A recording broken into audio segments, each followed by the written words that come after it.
అభిషేకనాదుడా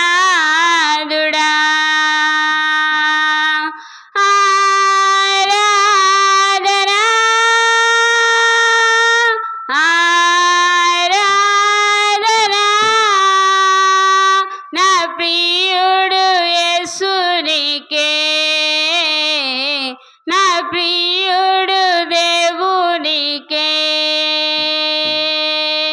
మహిమ ప్రభునికే ఘనత ప్రభునికే మహిమ ప్రభునికే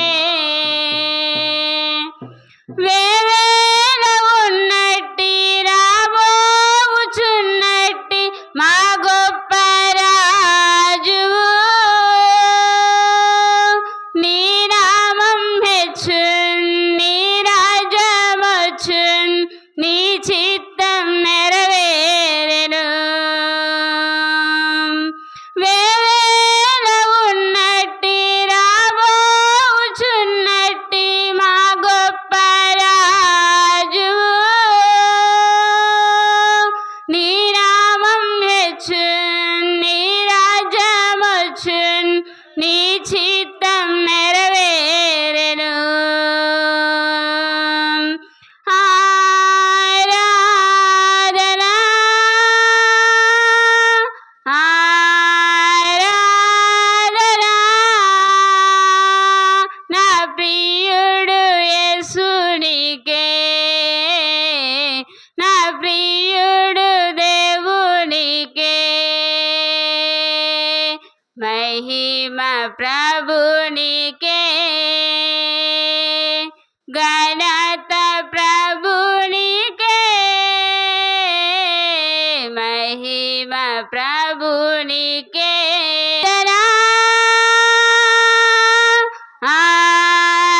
ఆరాధనా ఆరాధనా ఆరాధనా నా ప్రియుడు యేసునికే నా ప్రియుడు దేవునికే నా ప్రియుడు యేసునికే నా ప్రియుడు దేవునికే మహిమ ప్రభునికే ఘనత ప్రభునికే మహిమ ప్రభునికే మహిమ ప్రభునికే హల్లెలూయా.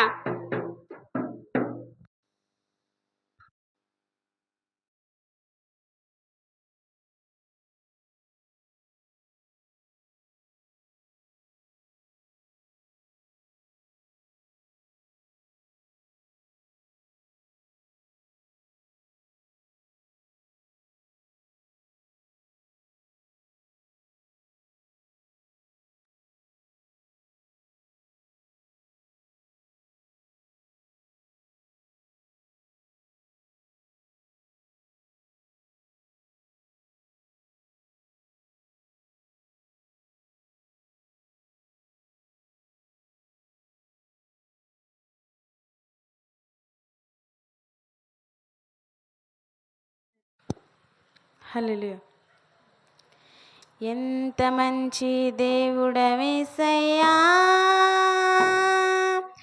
ఎంత మంచి దేవుడవేసయ్యా, చింతలన్నీ తీరేనెత్తి రాగా ఎంత మంచి దేవుడవేసయ్యా, మా చింతలన్నీ తీరేనయ్యా నిన్ను చేరాగా ఎంత మంచి దేవుడవేసయ్యా, ఎంత మంచి దేవుడవేసయ్యా, నీవెంత మంచి దేవుడవేసయ్యా, చింతలన్నీ తీరేనయ్యా నిన్ను చేరాగా ఎంత మంచి దేవుడవేసయ్యా, మా చింతలన్నీ తీరేనయ్యా నిన్ను చేరాగా. ఎంత మంచి దేవుడవేసయ్యా. ఘోర పాపినైనా నేను దూరంగా పారిపోగా. ఘోర పాపినైనా నేను దూరంగా పారిపోగా. నీ ప్రేమతో నన్ను క్షమించే నన్ను హత్తుకున్నావయ్యా. నీ ప్రేమతో నన్ను క్షమించే నన్ను హత్తుకున్నావయ్యా. ఎంత మంచి దేవుడవేసయ్యా. నీవెంత మంచి దేవుడవేసయ్యా. చింతలన్నీ తీరేనయ్యా నిన్ను చేరగా.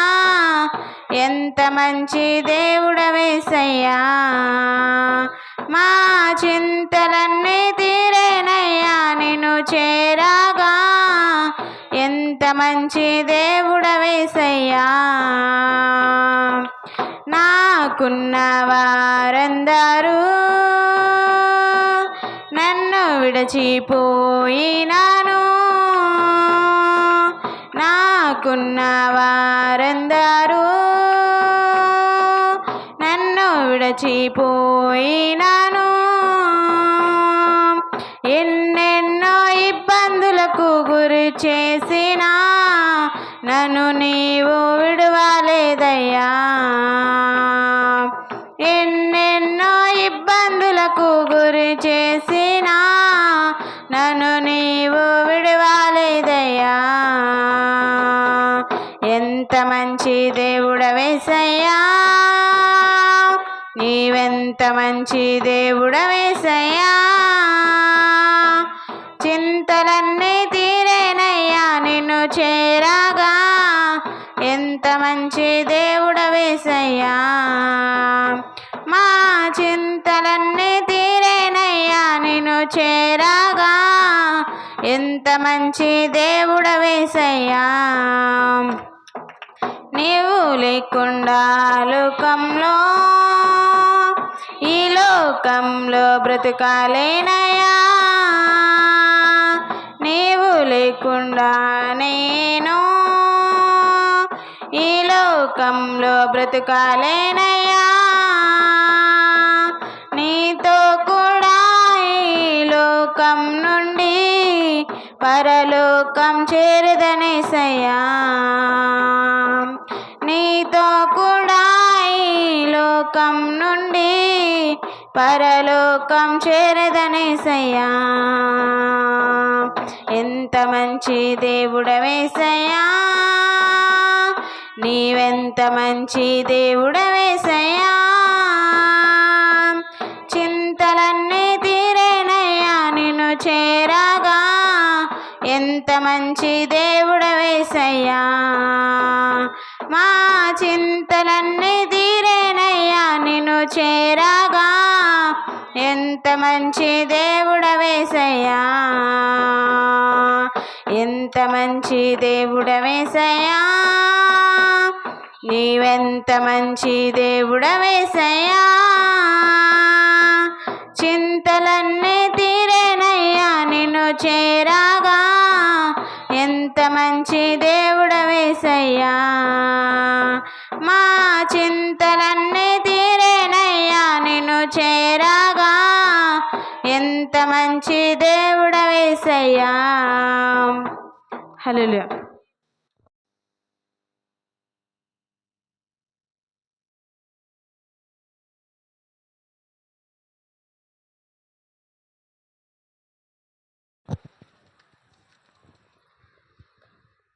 హల్లెలూయా.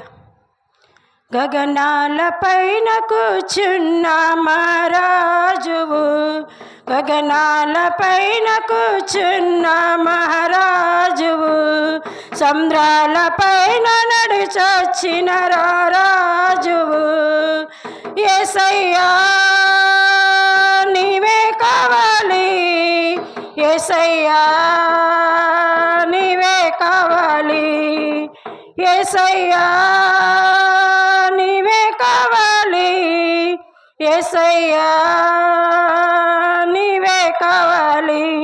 గగనాల పైన కూర్చున్న మహారాజువు, సముద్రాల పైన నడిచొచ్చిన రాజువు. ఆకాశము నీది, భూమియు నీది, సముద్రము నీవే, జలరాశులు నీవే. ఆకాశము నీది, భూమియు నీది, సముద్రము నీవే, జలరాశులు నీవే. ఆదియు నీవే, అంతము నీవే, నా సర్వము నీవే, నా సమస్తము నీవే. ఆదియు నీవే, అంతము నీవే, నా సర్వము నీవే, నా సమస్తము నీవే. యేసయ్యా నీవే కావాలి, యేసయ్యా నీవే కావాలి, యేసయ్యా నీవే కావాలి, యేసయ్యా నీవే కావాలి. గగనాల పైన కూర్చున్న మహారాజువు, సముద్రాల పైన నడిచొచ్చిన రాజువు. ఆకాశము నీది, పరలోకము నీది, ఆ పట్టణము నీది. పరిశుద్ధుడ నీవే, పరమాత్ముడ నీవే. పరలోకము నీది, ఆ పట్టణము నీది. పరిశుద్ధుడ నీవే, పరమాత్ముడ నీవే. అబ్రాహాము దేవుడవు, ఇస్సాకు దేవుడవు, యాకోబు దేవుడవు, నాకు చాలిన దేవుడవు. అబ్రాహాము దేవుడవు, ఇస్సాకు దేవుడవు, యాకోబు దేవుడవు, నాకు చాలిన దేవుడవు. యేసయ్యా నీవే కావాలి, యేసయ్యా నీవే కావాలి. గగనాల పైన కూర్చున్న మహారాజువు, సముద్రాల పైన నడుచొచ్చిన రాజువు. మార్గము నీవే, సత్యము నీవే, జీవము నీవే, నా ప్రాణము నీవే. మార్గము నీవే, సత్యము నీవే, జీవము నీవే, నా ప్రాణము నీవే. కాపరి నీవే, నా ఊపిరి నీవే, యాజకుడవు నీవే, మా బలవంతుడ నీవే. కాపరి నీవే, నా ఊపిరి నీవే, యాజకుడవు నీవే, మా బలవంతుడ నీవే. యేసయ్యా నీవే కావాలి, యేసయ్యా నీవే కావాలి. గగనాల పైన కూర్చున్న మహారాజువు, సముద్రాల పైన నడిచొచ్చిన రాజువు. గగనాల పైన కూర్చున్న మహారాజువు, సముద్రాల పైన నడిచొచ్చిన రాజువు. హల్లెలూయా.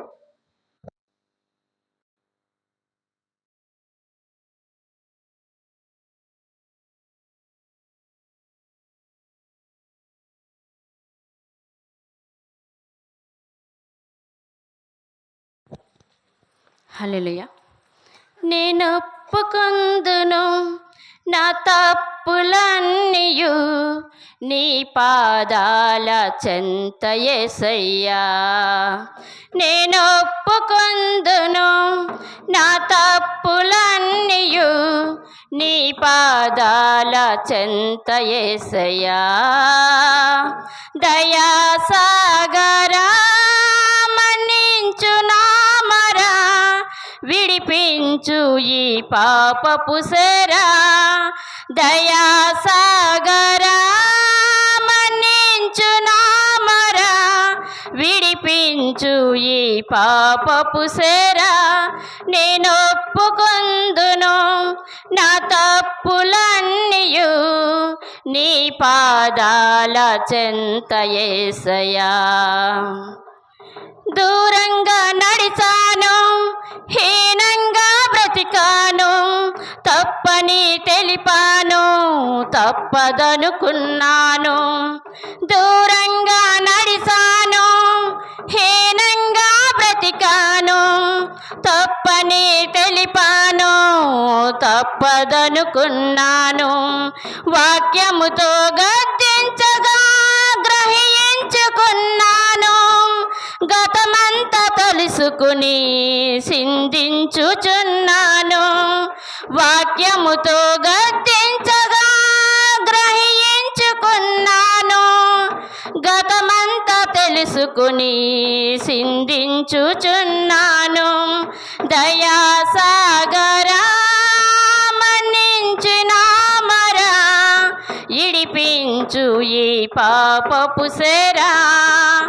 దయాసాగరా మన్నించిన మరా ఇడిపించు ఈ పాపపు సేరా నేను ఒప్పుకొందును నా తప్పులన్నీయు నీ పాదాల చెంత యేసయ్యా నీ పాదాల చెంత యేసయ్యా మరణమయ్యున్నప్పుడు కరుణతో పిలిచావు నీ సిలువ రక్తములో దోషాన్ని కడిగావు మరణమయ్యున్నప్పుడు కరుణతో పిలిచావు నీ సిలువ రక్తములో దోషాన్ని కడిగావు ధూళినయ్యున్నానని దూరంగా లేవయ్యా జాలితో సేరదీసి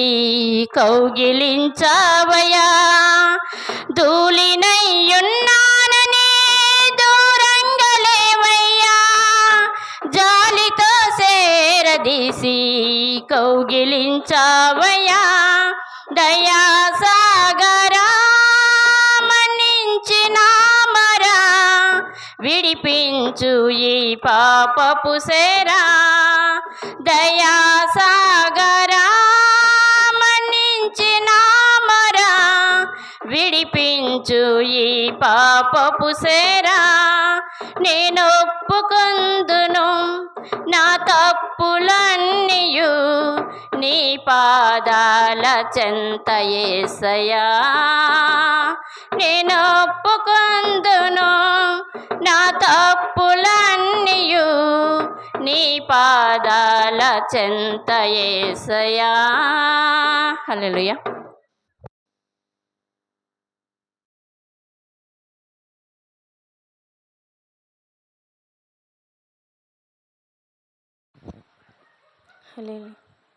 స్నేహితుడా నా స్నేహితుడా నా ప్రాణ స్నేహితుడా ఆపదలో నన్నాదుకుని నిజమైన స్నేహితుడా నా నిజమైన స్నేహితుడా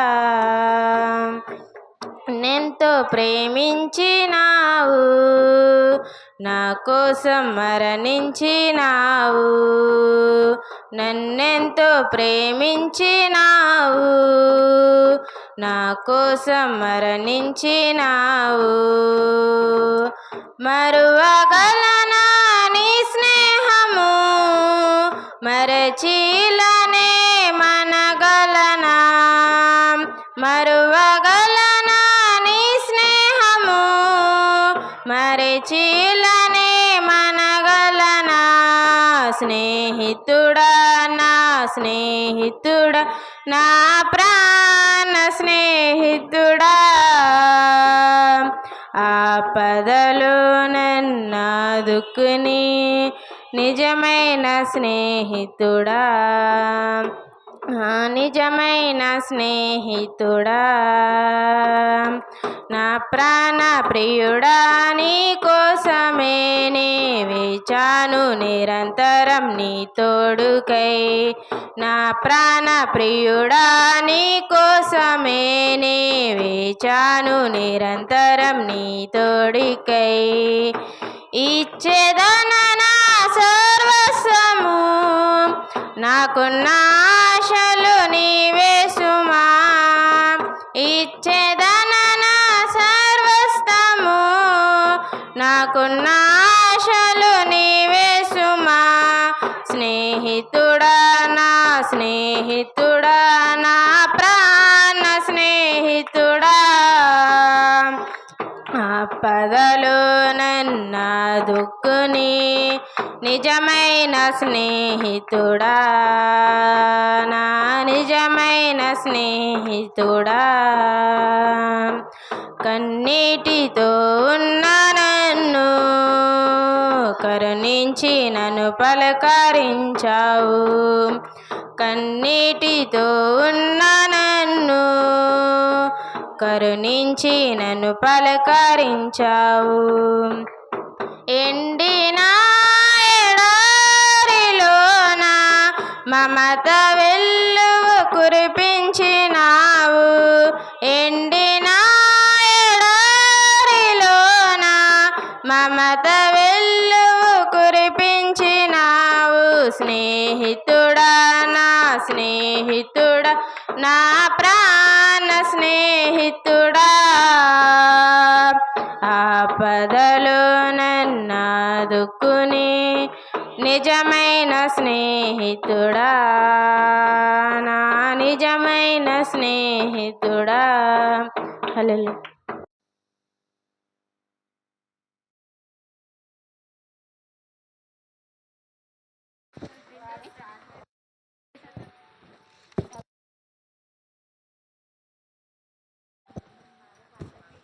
హల్లెలూయా.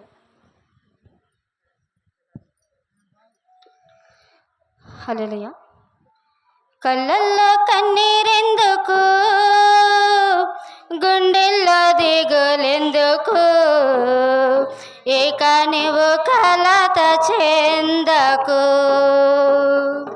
కళ్ళల్లో కన్నీరెందుకు, గుండెల్లో దిగులెందుకు, ఇక నీవు కలత చెందకు.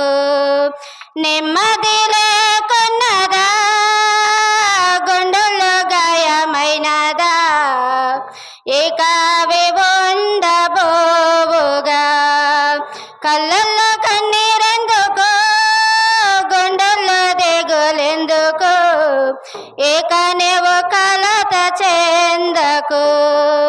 నెమ్మది లేకున్నదా, గుండెల్లో గాయమైనదా, ఇక అవి ఉండబోవుగా.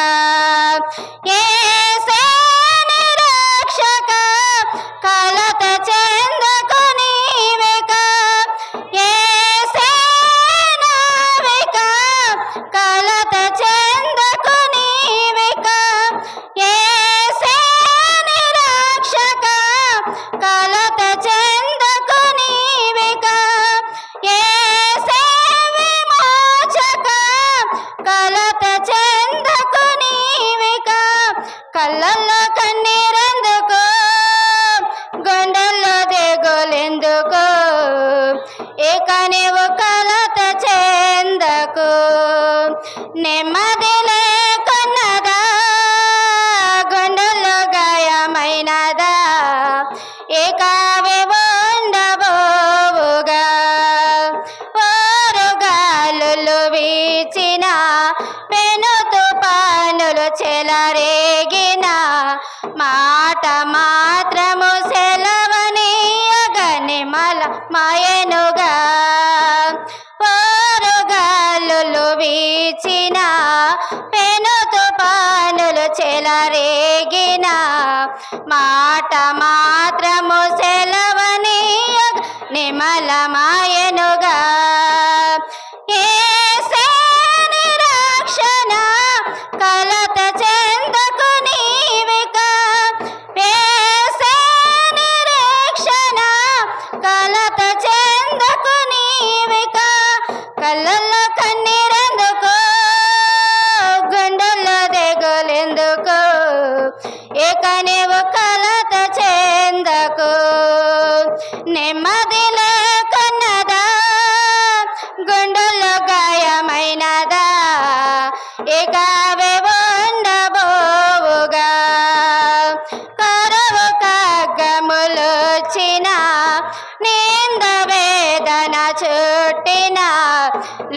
లోకమంతా ఏకమైన భయము చెందకుమా కరువు ఖడ్గములొచ్చిన నింద వేదన చుట్టిన లోకమంతా ఏకమైన భయము చెందకుమా యేసే నిరీక్షక కలత చెందకు నీవిక యేసే నావిక కలత చెందకు నీవిక యేసే నిరీక్షక కలత చెందకు నీవిక యేసే నావిక కలత చెందకు నీవిక కళ్ళల్లో కన్నీరెందుకు గుండెల్లో దిగులెందుకు ఇక నీవు కలత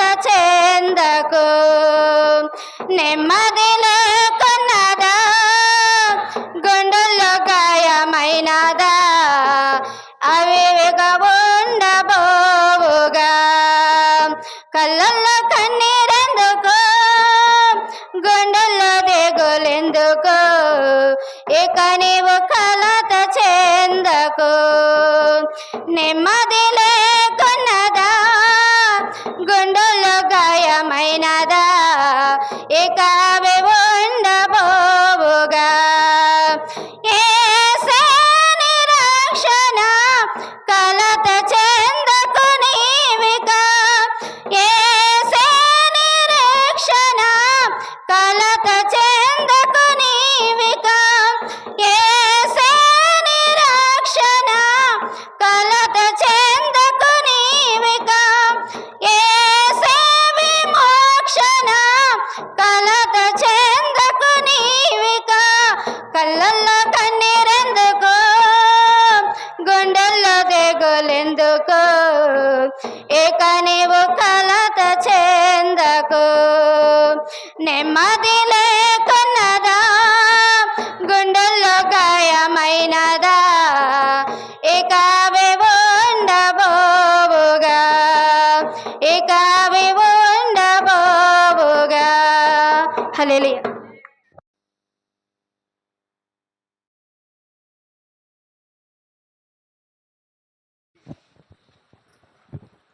హల్లెలూయా.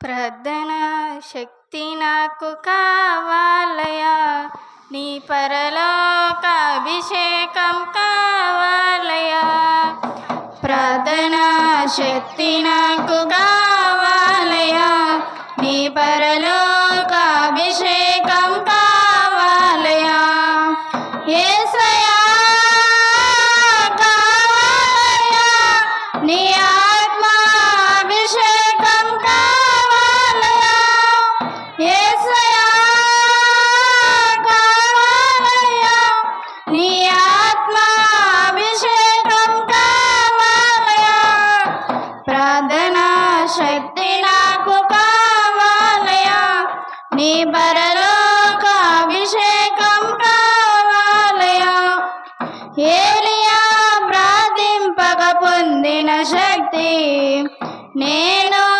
ప్రార్థింపక దయచేయుమా ఏలియా ప్రార్థింపక పొందిన శక్తి నేను ప్రార్థింపక దయచేయుమా ప్రార్థించి నిన్ను చేరే భాగ్యమీయుమా ప్రార్థించి నిన్ను చేరే భాగ్యమీయుమా నిరంతరం ప్రార్థింప కృపణీయుమా నిరంతరం ప్రార్థింప కృపణీయుమా ప్రార్థనా శక్తి నాకు కావాలయా నీ పరలోక అభిషేకం కావాలయా ప్రార్థనా శక్తి నాకు కావాలయా నీ పరలోక అభిషేకం కావాలయా సింహాల గుహలోని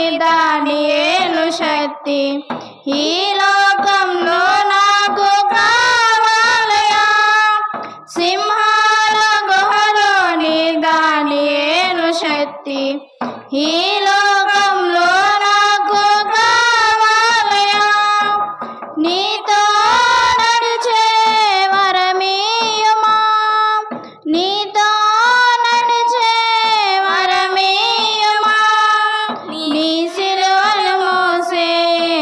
కృపణీయుమా నీ సిలువను మోసే కృపణీయుమా ప్రార్థనా శక్తి నాకు కావాలయా నీ పరలోకాభిషేకం కావాలయా ప్రార్థనా శక్తి నాకు కావాలయా నీ పరలోకాభిషేకం కావాలయా పేతురు ప్రార్థింపగా నీ ఆత్మను దింపిది నేను పాడల్లా దిగిరా దేవా పేతురు ప్రార్థింపగా నీ ఆత్మను దింపి నేను చూడల్లా దిగిరా దేవా చిన్న వయసులో అభిషేకించిన చిన్న వయసులో అభిషేకించిన ఈ చిన్నవాడిని అభిషేకించు ఈ చిన్నవాడిని అభిషేకించు ప్రార్థనా శక్తి నాకు కావాలయా నీ పరలోక అభిషేకం కావాలయా ప్రార్థనా శక్తి నాకు కావాలయా నీ పరలోక అభిషేకం కావాలయా యేసయ్యా కావాలయా నీ ఆత్మ అభిషేకం కావాలయా యేసయ్యా కావాలయా నీ ఆత్మ అభిషేకం కావాలయా ప్రార్థనా శక్తి నాకు కావాలయా నీ పరలోక అభిషేకం కావాలయా ప్రార్థనా శక్తి నాకు కావాలయా నీ పరలోక అభిషేకం కావాలయా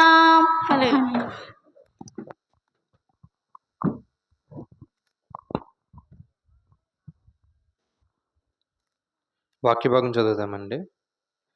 ఎఫెసీయులకు రాసిన పత్రిక 6వ అధ్యాయము 17 నుండి 24 వచనాలు కృపానందం గారు వచ్చి చదువుతారు.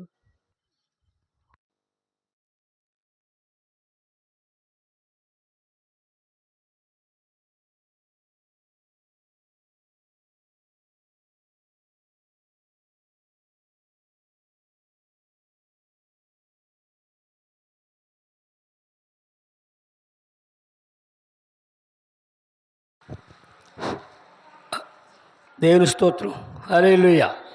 ఎఫెసీయులకు 6వ అధ్యాయము 17 నుంచి 24 వచనాల వరకు చదువుకుందాం. మరి ముందుగా మాట చెప్తున్నాను. పోయిన 5వ తారీఖున ఎప్పుడో కానీ నా పేరు ప్రార్థనలో రాశారు. అనుకోని రీతిగా నేను బయటికి వెళ్ళిపోయిన కారణం చేత రాలేకపోయాను. దేవుడు ఎందు నిమిత్తమో మరి నాకు తెలియదు, కానీ ప్రార్థన లేకపోయినప్పటికీ ఇవాళ మా అల్లుడు లేడు, మా పెద్దలుడు లేడు, కాబట్టి దేవుడు నాకు ఈ విధంగా వాక్యం చదవడానికి మంచి అవకాశం ఇచ్చినందుకు దేవుని స్తోత్రం. హల్లెలూయా. మరియు రక్షణను శిరస్థానమును దేవుని వాక్యము ఆత్మ ఖడ్గము ధరించుకునుడి. ఆత్మ వలన ప్రతి సమయమందును ప్రతి విధమైన ప్రార్థన విజ్ఞాపన చేయుచు ఆ విషయమై సమస్త పరిశుద్ధుల నిమిత్తమును పూర్ణమైన పట్టుదలతో జ్ఞాపన చేసుకునిచు మెలకువగా ఉండుడి. మరియు నేను దేని నిమిత్తము రాయబారినై సంఖ్యలో ఉన్నానో ఆ సువార్త మర్మమును ధైర్యముగా తెలియజేయుటకు నేను మాట్లాడు నోరు తెరిచినప్పుడు దానిని గూర్చి నేను మాట్లాడవలసినట్టుగా ధైర్యముతో మాట్లాడుటకై వాక్యోత్తము నాకు అనుగ్రహించినట్లుగా నా నిమిత్తము పూర్ణమైన పట్టుదలతో విజ్ఞాపన చేయుచు మెలుగుగా ఉండుడి. మీరును నా క్షేమ సమాచారమంతయు తెలుసుకున్నటకు ప్రియ సహోదరుడును ప్రభువునందు నమ్మకమైన పరిచారకుడైనను తీతీకు నా సంగతులు మీకు తెలియజేయను. మీరు నా సమాచారము తెలుసుకున్నటకును అతడు మీ హృదయములను ఓదార్చుటకును అతనిని మీ యొద్దకు పంపితిని. తండ్రి అయిన దేవుని నుండి ప్రభు అయిన యేసుక్రీస్తు నుండి సమాధానమును విశ్వాసముతో కూడిన ప్రేమయును సహోదరులకు కలుగునుగాక. మన ప్రభు అయిన యేసుక్రీస్తును శాశ్వతమైన ప్రేమతో ప్రేమించే వారందరికీ కృప కలుగునుగాక. దేవుడు కొద్ది వాక్యం దీవించును గాక. హల్లెలూయా. వాక్య భాగం చదివినందుకు దేవుని పేరట వందనములు. ప్రార్థన స్వప్న గారు వచ్చారండి. ఒకవేళ వారు రాకపోతే దయతో ఎవరైనా ముందుకు వచ్చి ప్రార్థన చేయండి.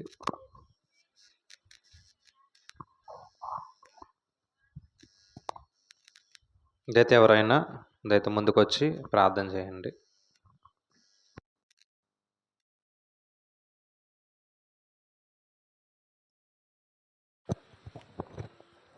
ప్రార్థన చేసుకుందామండి.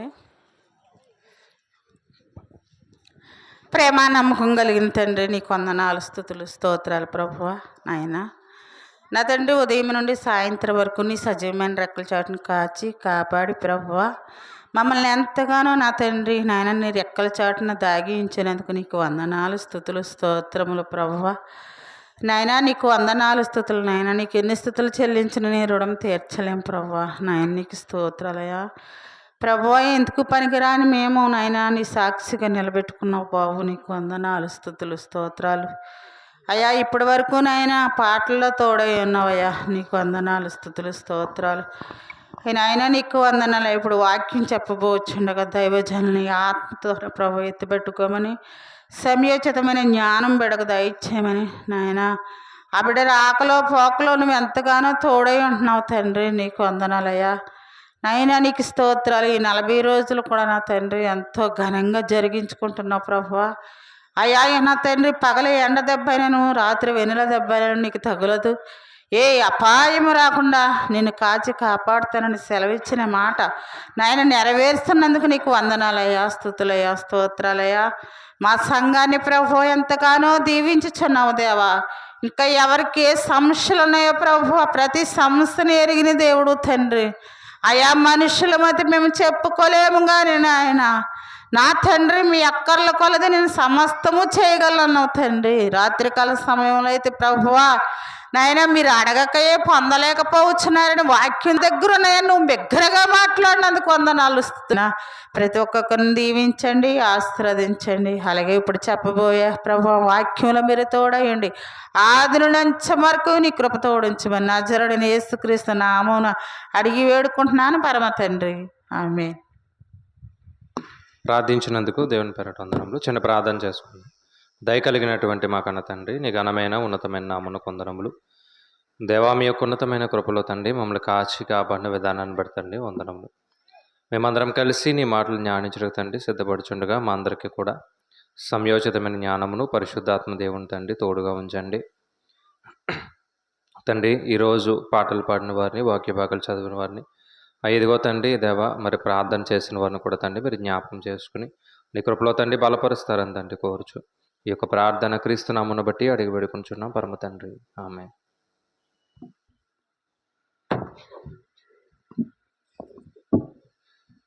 ముందుగా తండ్రి అయిన దేవునికి కృతజ్ఞతాస్తుతులు చెల్లిస్తూ కూడి వచ్చిన మీ అందరూ కూడా క్రీస్తు వారి పేరట వందనములండి.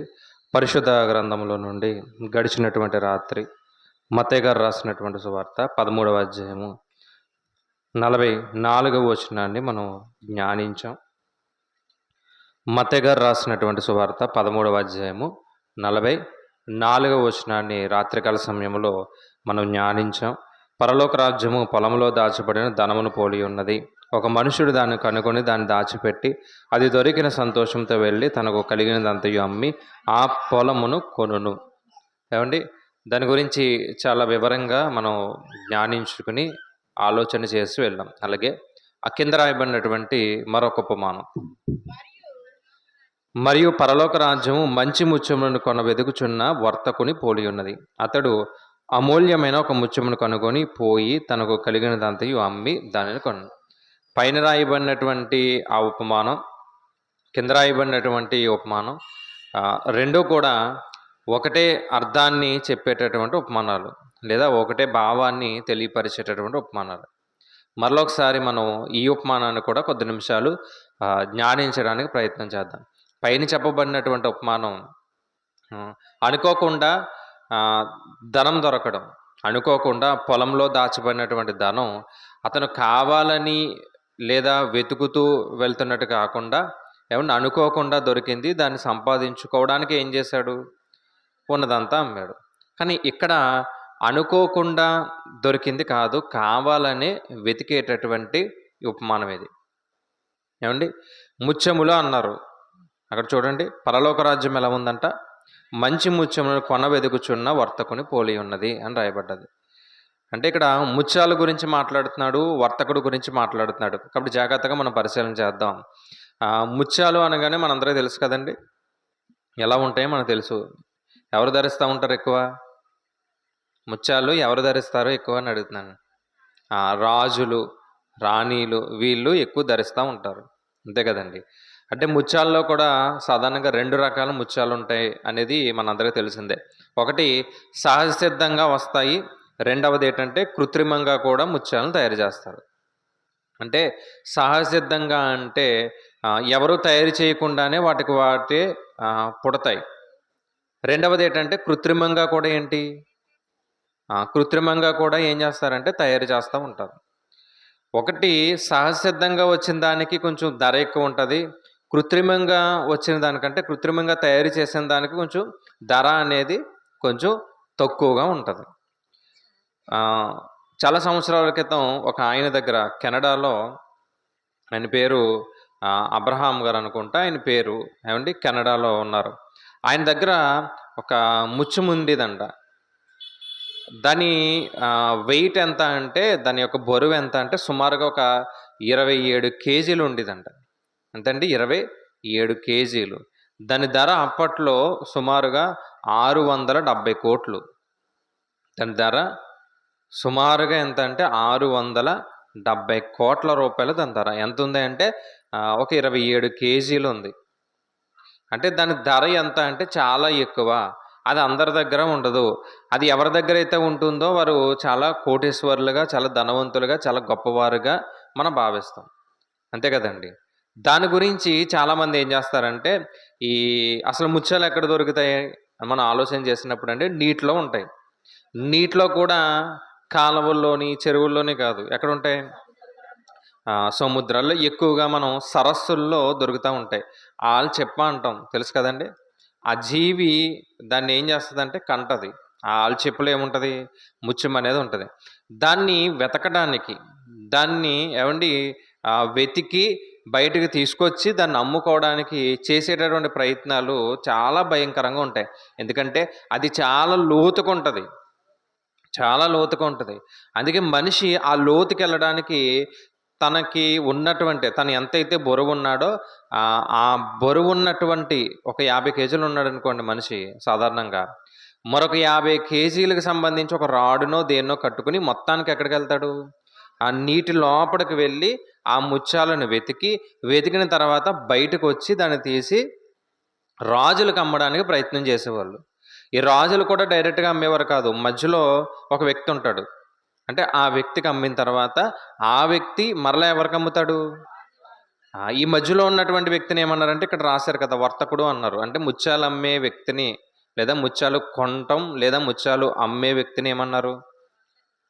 ఏమండి, ఇలాంటి ఒక దాన్ని, ఏమండి, ఇలాంటి ఒక ధనాన్ని సంపాదించడానికి వారు చేసేటటువంటి ప్రయత్నం చాలా భయంకరమైనటువంటి ప్రయత్నమే. ఎందుకంటే చాలామంది ప్రాణాలు కూడా కోల్పోయిన వారు ఉన్నారు. అయినా సరే ఏం చేస్తారంటే దాన్ని కనిపెట్టి దాన్ని బయటకు తీసి దాన్ని అమ్మి ధనాన్ని ఏం చేస్తారు? సంపాదించుకోవడానికి చాలా ప్రయత్నాలు చేస్తారు.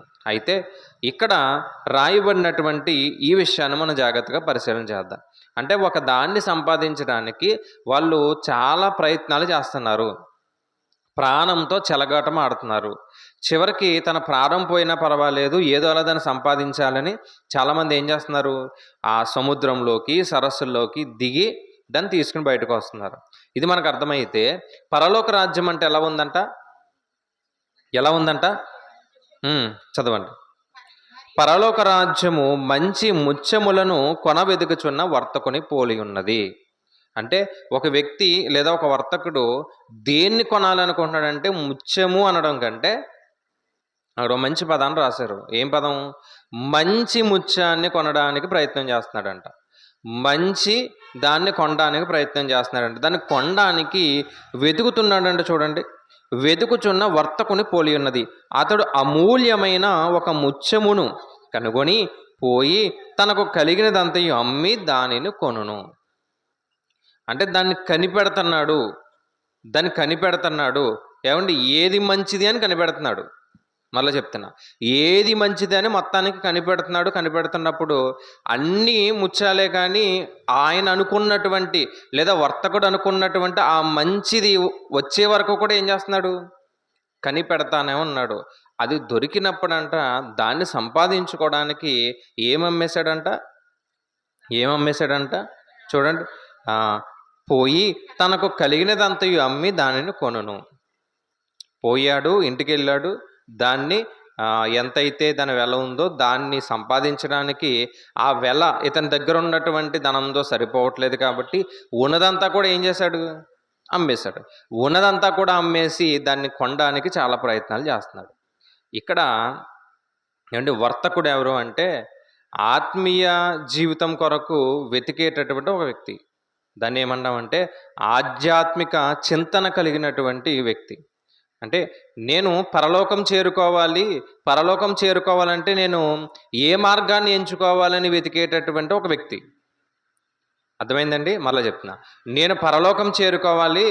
ఏమండి, పరలోకము, స్వర్గము, ఏమండి చాలా పదాలు ఉన్నాయి కదా, నిత్య జీవము, ఏ పదమైనా ఒకటే అర్థం. అక్కడికి వెళ్ళాలి, నేను చేరుకోవాలి, లేదా మోక్షానికి చేరుకోవాలి. కాబట్టి దాన్ని చేరుకోవాలంటే నేను ఏం చెయ్యాలి అని వెతికేటటువంటి వ్యక్తిని ఏమన్నామంటే ఇక్కడ వర్తకుడు అన్నాం. అయితే అలా వెతుకుతున్నప్పుడు మంచి ముత్యం ఎవరు అంటే యేసుక్రీస్తు ప్రభువారే. ఏమండి, ఎవరు?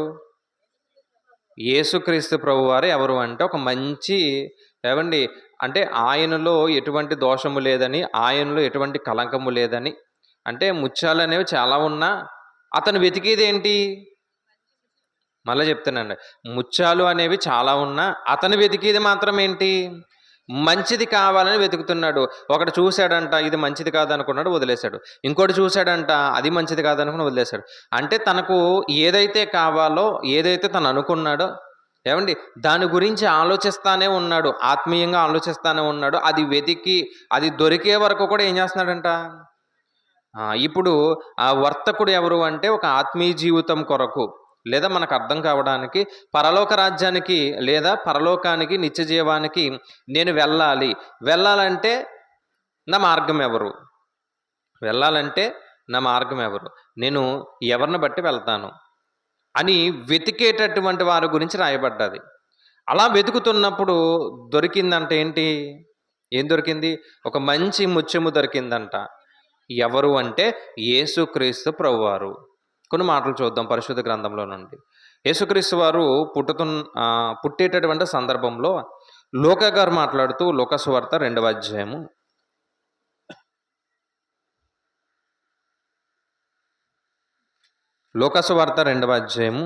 1వ వచనంలో, మత్తయి సువార్త చూద్దామండి ఒకసారి. జ్ఞానుల గురించి రాయబడ్డది కదా, మత్తయి సువార్త చూద్దాం. మత్తయి సువార్త 2వ అధ్యాయం అండి, క్షమించండి, మత్తయి సువార్త 2వ అధ్యాయం.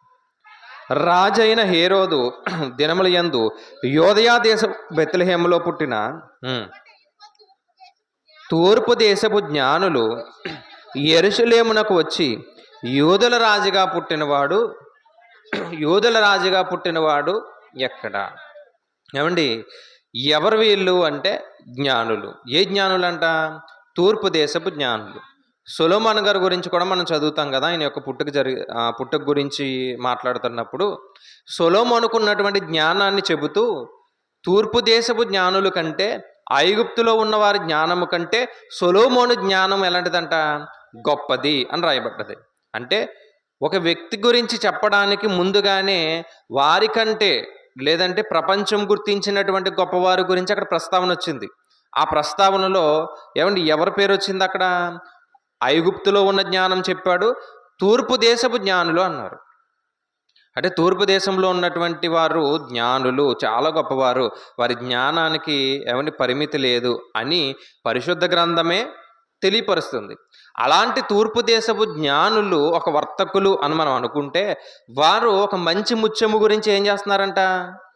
వెతుకుతున్నారంట. వారు ఉన్నటువంటి ప్రాంతాలలో ముత్యాలు లేవా? ఉన్నాయి. వారు ఉన్నటువంటి లేదా వారు వస్తున్నటువంటి ఆ మార్గంలో ముత్యాలు లేవా? ఉన్నాయి. ఏమండి, మీరు ముత్యము అనగానే మీరు ఆలోచించేసుకోవాలి. ఎందుకంటే మైక్ కొంచెం గట్టిగా వెళ్తుంది కాబట్టి మీ మైండ్లో రన్ అయిపోవాలన్నమాట. నేను ఏ భావంతో మాట్లాడుతున్నానో మీకు అర్థమైపోవాలి. అర్థమైందండి? అర్థం కాలేదా? ఏమంటే వారు ఉన్నటువంటి ప్రాంతంలో పరలోకానికి తీసుకెళ్ళి ముత్యాలు లేవా? లేవు. ముత్యాలు ఉన్నాయా? ఉన్నాయి. వారు ఉన్నటువంటి ప్రాంతంలో వారు బయలుదేరి వస్తున్నటువంటి ఆ ప్రాంతం, ఆ ప్రయాణంలో ముత్యాలు లేవా అంటే ఉన్నాయి. కానీ పరలోకానికి తీసుకెళ్ళేటటువంటి మంచి ముత్యము ఎవరు? యేసుక్రీస్తు ప్రభువారు మాత్రమే ఉన్నారు. అర్థమైందండి? పరలోకానికి తీసుకెళ్ళేటటువంటి వారు ఎవరున్నారని వెతుకుతున్నారంట. ఇతను ఎవరు అని వెతికారంట. ఇతను తీసుకెళ్ళలేడు, ఇతను ముత్యమే కానీ తీసుకెళ్ళలేరు అనుకున్నారు వాళ్ళు. అంటే వాళ్ళ ఆలోచనలో మరలా వచ్చారు, ఇంకొక చోటకి వెళ్ళారంట. అక్కడ కూడా చూశారు, మరి ఏం తీసుకెళ్ళగలడా? లేదు. మరొక చోటకి వెళ్ళారంటే ఏం తీసుకెళ్ళగలడా? లేదు.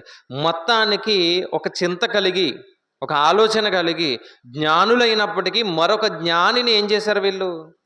వెతుకుతున్నారు. గొప్పగా ఆయన గురించి ఇక్కడ ప్రస్తావన చేస్తున్నారు. ఏమండి, జ్ఞానుల గురించి ఆలోచించాం కదా. అలాగే ఇంకా కొంచెం ముందుకెళ్ళి ఇంకా యేసుక్రీస్తు ప్రభు వారి గురించి మాట్లాడినటువంటి సందర్భాలు ఏమున్నాయో చూద్దాం. లూకా సువార్త 11వ అధ్యాయం 27వ వచనం. లూకా గారు రాసినటువంటి సువార్త 11వ అధ్యాయము 27. చదవండి. ఆయన ఈ మాటలు చెప్పుచుండగా సమూహంలో ఉన్నటువంటి ఒక స్త్రీ ఆయనను చూచి, యేసుక్రీస్తు ప్రభు వారు వాక్యాన్ని ప్రకటిస్తున్నప్పుడు, వాక్యాన్ని చెబుతున్నప్పుడు సమూహంలో ఉన్నటువంటి ఒక స్త్రీ వచ్చిందంట. ఆమె ఎంత గొప్పగా మాట్లాడిందంటే, ఈ మాట మనకు తెలిసిన మాటే. చదవండి. ఆ సమూహంలో ఉన్న ఒక స్త్రీ ఆయన చూచి, నిన్ను మోసిన గర్భములను నీవు కుడిచిన స్తరములను ధన్యములైనవని కేక వేసి చెప్పగా, అంటే నిన్ను కన్నటువంటి ఆ స్త్రీ ఎవరైతే ఉన్నారో, ఎవరు? మరియమ్మ గారు. ఆమె చాలా ధన్యురాలు. అంటే ఆమెనే పొగుడుతున్నారు. అంటే దేన్ని బట్టి పొగుడుతున్నారు? దేన్ని బట్టి? యేసుక్రీస్తు వారిని బట్టి ఎవరిని పొగుడుతున్నారు? యేసుక్రీస్తు వారిని బట్టి ఎవరిని గౌరవిస్తున్నారంటే క్రీస్తుని బట్టి.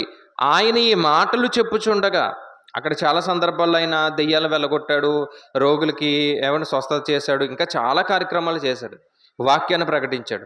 ఇవన్నీ వింటున్నటువంటి ఒక స్త్రీ ఆయన గురించి ఒక గొప్ప విషయాన్ని ప్రస్తావించింది. ఏంటంటే, ఇదిగో నిన్ను మోసిన గర్భములను నీవు కుడిచిన స్తనములను ధన్యములైనవని కేకలు వేసి చెప్పగా, ఆయన అవును గాని దేవుని వాక్యం విని దాన్ని గైకొని వారు మరీ ధన్యులు. అంటే ఆమె ధన్యురాలే. ఆయన ఇంకా మాట్లాడుతున్నాడు. ఏమండి, అవును నిజమే, ఆమె ధన్యురాలే. అయితే దేవుని వాక్యాన్ని విని ఎవరైతే హృదయాలను మార్చుకుంటారో, గైకొంటారో వారు ఎవరంట? వారు మరీ ధన్యులు. అంటే యేసుక్రీస్తు ప్రభు గారి గురించి ఒక స్త్రీ మాట్లాడుతూ, ఆయన చాలా గొప్పవాడండి, ఆయన ఎలాంటి వాడంటే ఒక మంచి ముత్యము లాంటి వాడు అని ప్రస్తావిస్తుంది. అలాగే యోహాను సువార్త 3వ అధ్యాయము 1వ వచనంలో నికోదేము అనే ఒక పెద్ద ఆయన ఉంటాడు. యూదుల అధికారి అయిన నికోదేమను పరిసయ్యుడు ఒకడు ఉండెను. అతడు రాత్రియందు ఆయన యొద్దకు వచ్చి, బోధకుడా, నీవు దేవుని యొద్ద నుండి వచ్చిన బోధకుడు అని. నికోదేము ఆయన వయసు సుమారుగా ఒక 60 పైనే ఉంటుంది. ఒక 65 సంవత్సరాలు ఉండొచ్చు నికోదేము. ఎందుకంటే ఆయన యూదులకి ఎవరంట? అధికారి. ఎప్పుడు వచ్చాడంట ఆయన? రాత్రికాల సమయంలో వచ్చాడు. చాలా అవసరమైనటువంటి పని ఉంటేనే రాత్రికాల సమయంలో వస్తాం, అంతే కదా. చాలా అర్జెంట్ పని ఉంటేనే అప్పుడు మాట్లాడతాం. అలాంటి ఆ సమయానికి వచ్చాడు. యూదుల అధికారి, ఇతనికి ఒక మంచి పేరు, లేదంటే ఆ ప్రాంతంలో ఒక పలుకుబడి ఉంది, ఒక అధికారిగా ఉన్నాడు. అలాంటి ఆయన వచ్చి, ఆయన వయసు ఎంత? సుమారుగా ఒక 65 సంవత్సరాలు అనుకుందామండి. వయసు రాయబడలేదు, కానీ ఆయన చేసే పనిని బట్టి, ఆయన యొక్క విషయాన్ని బట్టి. ఎందుకంటే ముసలివాడనైన నేను అన్నాడు అక్కడ. మీరు కిందకెళ్ళి చదవగలిగితే, ముసలివాడైనటువంటి నేను మనుషుడిని ఎలా జన్మించగలను అంటే, అప్పటికే ఆయన ఎలా ఉన్నాడు? ముసలివాడు. అంటే ఒక 65-70 వయసు ఉండొచ్చు ఆయనకి. మరి యేసుక్రీస్తు ప్రభు వారికి వయసు ఎంత? యేసుక్రీస్తు ప్రభు వారికి వయసు ఎంత అంటే అప్పటికి 30 సంవత్సరాలే కదా. అంతే కదండి, 30, 31 ఉన్నాయి. ఆయన బ్రతికిందే 33. ఈ వాక్యం ఈ సందర్భం చెప్పేటప్పటికి బహుశా ఆయనకి 31 ఉండొచ్చేమో. ఆయన వయసు ఎంత? సుమారు ఒక 70 సంవత్సరాలు. అలాంటి ఒక పెద్ద ఆయన, యూదుల అధికారి, సమాజంలో మంచి పేరు ఉన్నటువంటి ఆయన యేసుక్రీస్తు ప్రభు వారి గురించి మాట్లాడుతున్న మాట ఏంటంటే, నీవు నిజముగా మళ్ళీ చదువుతాం, బోధకుడా నీవు దేవుని యొద్ద నుండి వచ్చిన బోధకుడు అని మేము ఎరుగుతాము. దేవుడు అతనికి తోడై ఉంటేనే కానీ నీవు చేయుచున్న సూచక క్రియలను ఎవడు చేయలేడు. అంటే ఈయన నమ్ముతున్నాడు. ఎవరు నమ్ముతున్నాడు? యేసుక్రీస్తు ప్రభు వారిని నమ్ముతున్నాడు. యేసుక్రీస్తు ప్రభు వారిని వెతకడానికి వస్తున్నాడు. అయ్యా నేను పరలోకం వెళ్ళాలంటే ఏం చెయ్యాలని రాత్రికాల సమయంలో వచ్చి అడిగాడు. అప్పుడు యేసుక్రీస్తు ప్రభు వారు అంటున్నారు, అయ్యా నువ్వు పరలోక రాజ్యం చేరుకోవాలంటే ముందు నువ్వేం చేయాలి? నువ్వు జన్మించాలి. అయ్యా నేను ముసలివారిని కదా, మరలా ఎలా జన్మిస్తానంటే, నేను చెప్పే జన్మ ఏ జన్మ అంటే ఇదిగో మరలా నువ్వు బాప్తిసం పొంది, ఆ మాట చదువుదామండి 5. యేసు ఇట్లనెను, ఒకడు నీటి మూలంగాను ఆత్మ మూలంగాను జన్మించితేనే కానీ దేవుని రాజ్యంలో ప్రవేశించడు. అయ్యా నేను ఎలా జన్మిస్తాను? మరలా తల్లి గర్భానికి వెళ్ళి ఎలా జన్మిస్తానంటే, ఇది కాదయ్యా నేను చెప్పే జన్మ, నీటి మూలముగా ఆత్మ మూలంగా జన్మించాలి. నీటి మూలముగా ఆత్మ మూలంగా జన్మించాలంటే ఫస్ట్ నువ్వు మారు మనసు పొందాలి. అంతే కదండి. నీటి మూలంగా అంటే ఇదిగో నీటిలో మునిగిన వెంటనే పరిశుద్ధాత్మ దేవుని పొందుకుంటాం. అదే నీటి మూలంగాను ఆత్మ మూలంగాను అన్నారు. అంటే పరలోక రాజ్యం చేరుకోవాలంటే ఖచ్చితంగా యేసుక్రీస్తు ప్రభు వారే గతి, ఇంకెవరూ గతి కాదు అని ఎవరు చెప్తున్నారు? ఇక్కడ నికోదేము మాట్లాడుతున్నాడు. అందుకే రాత్రికాల సమయంలో వెతుకుతూ వచ్చాడంట. రాత్రికాల సమయంలో వెతుకుతూ వచ్చాడంట. అనుకోకుండా కనిపించింది పొలంలో దాచబడినటువంటి ధనం. నిన్న మాట్లాడు, సమరయ స్త్రీ నీళ్లు పట్టుకుంటుంది. అనుకోకుండా యేసుక్రీస్తు ప్రభు వారు వచ్చారు. దాచబడిన ధనం దొరికిందా లేదా? దొరికింది. మారిందా లేదా? మారింది. కానీ నికోదేము యేసుక్రీస్తు ప్రభు వారిని వెతుకుతూ వెళ్ళాడు. అర్థమైందండి? యేసుక్రీస్తు ప్రభు వారిని వెతుకుతూ వెళ్ళాడు. ఆయన ఎక్కడున్నాడు, ఆయన ద్వారానే పరలోకం వస్తుందని వెతుకుతూ వెళ్ళాడు. సమరయ స్త్రీ వెతకలేదు. ఆమె పని ఆమె చేసుకుంటుంది. ఆమె పని ఏంటి? అక్కడ నీళ్లు పట్టుకుంటుందంట. నీళ్లు పట్టుకుంటున్నటువంటి ఆమె దగ్గరకు వచ్చి, అమ్మ నీకు ఆల్రెడీ ఎంతమంది భర్తలు ఉన్నారు అంటే మొత్తం ఆశ్చర్యపోయింది. మొత్తం ఆ విషయాలన్నీ మాట్లాడారు. మాట్లాడిన తర్వాత, అయ్యా మరి నేను ఏం చేయాలి అంటే, ఇదిగో ఆత్మతోనూ సత్యముతోనూ దేవుణ్ణి ఆరాధించాలి అంది. వెంటనే మారిపోయింది. ఆ తర్వాత ఆమె సుమారు ఒక 2 రోజులు కూడికి పెట్టిందని రాయబడ్డది. అంటే అక్కడ ఉన్న స్త్రీలని ఏకం చేసి యేసుక్రీస్తు ప్రభు వారి యొక్క మాటలు వినిపించింది. అంటే అనుకోకుండా దాచబడినటువంటి ధనం ఆమెకు దొరికింది. కానీ ఇక్కడ మాత్రం ఏం జరిగింది అంటే, రాజులు, అదే జ్ఞానులని చదివాం కదా, జ్ఞానులు వెతుకుతూ వచ్చారు. అలాగే నికోదేము వెతుకుతూ వచ్చాడు. వెతుకుతూ వచ్చి ఆయన కనుగొన్నారు. అందుకే పరలోక రాజ్యం అంట ఎలా ఉందంట? మంచి ముత్యములను పోలి ఉన్నది. దానిని ఒక వర్తకుడు కనుగొని ఏం చేశాడు? కనుగొని దాన్ని ఎంతైతే దానికి వెల పెట్టాలో ఆ వెలను బట్టి ఉన్నదంతా అమ్మి తెచ్చాడు. అంటే కనుగొనాలా యేసుక్రీస్తు ప్రభు వారిని అంటే, అవును వెతకాలి అని చెప్తున్నాడు. ఇంకా చూద్దాం కొన్ని మాటలు. యేసుక్రీస్తు ప్రభు వారు సువార్త పరిచర్య చేస్తున్నప్పుడు 7వ అధ్యాయము, లోకాసువార్త 7వ అధ్యాయంలో పాపాత్మురాలైన స్త్రీ అనే ఒక స్త్రీ ఉంది.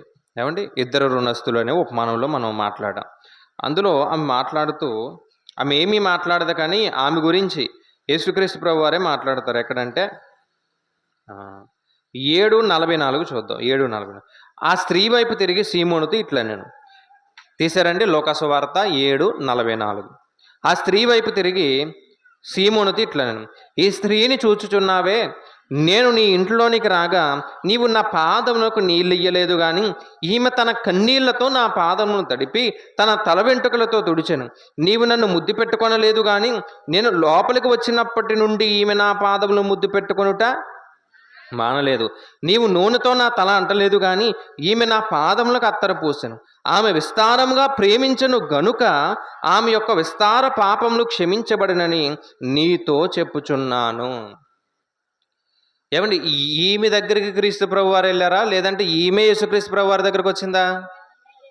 అసలు ఈయన ఎక్కడికి వచ్చాడు? ఒక వ్యక్తి దగ్గరికి, సీమోను అతని పేరు ఏంటంటే సీమోను. ఆ సీమోను ఇంటికి భోజనానికి పిలిస్తే భోజనం చేయడానికి వెళ్ళాడు యేసుక్రీస్తు ప్రభువారు. ఆ విషయం ఎవరికి తెలిసింది?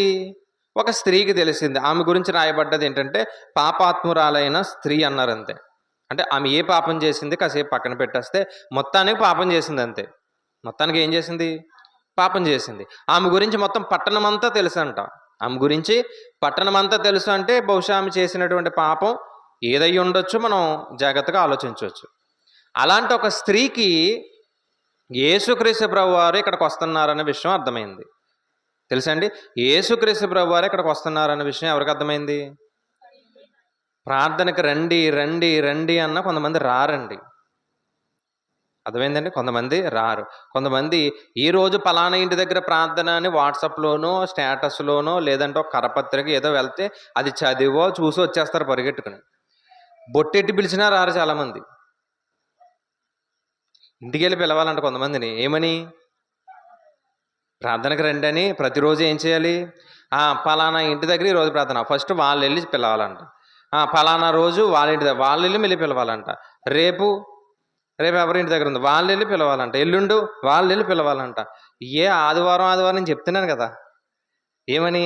పలానా ఇంటి దగ్గర ప్రార్థన, పలానా ఇంటి దగ్గర ప్రార్థన అని. అప్పుడు ఏం చేయాలి? మీరు వినాలి. వినేం చేయాలి?